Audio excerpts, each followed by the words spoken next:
অভ্যুত্থানের 9 মাস হতে চলেছে।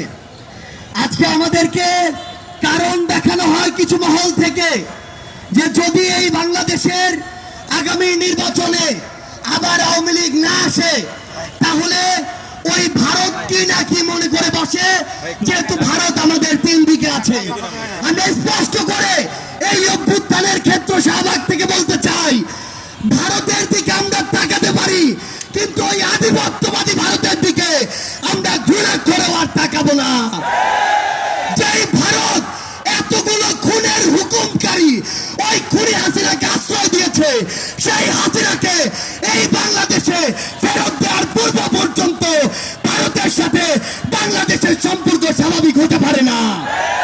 খাতা কলমের সম্পর্ক আর জনগণের সম্পর্ক কোনোদিন এক হতে পারে না। তাহলে যে সকল খুনিকে তারা ওই জায়গায় আরামায়েশের স্থাপনা আবাসন দিয়ে রেখেছে তাদেরকে বাংলাদেশে পাঠাতে হবে এবং বাংলাদেশের মাটিতেই তাদের এই বিচার হতে হবে।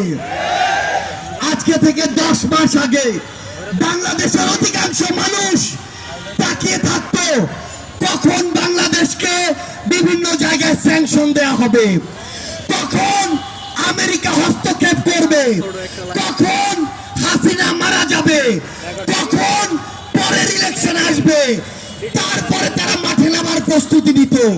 কিন্তু যেই ছাত্র জনতা রাজপথে নেমে জীবন দিয়ে এই খুনি হাসিনাকে দেশ ছাড়া করেছে, তাদের জীবনের এই যে হত্যাগুলো এগুলোর বিচার হওয়া পূর্ব পর্যন্ত বাংলাদেশে অন্য কোনো কিছু নাম নেয়া এই অন্তর্বর্তীকালীন সরকারের মুখে মানায় না।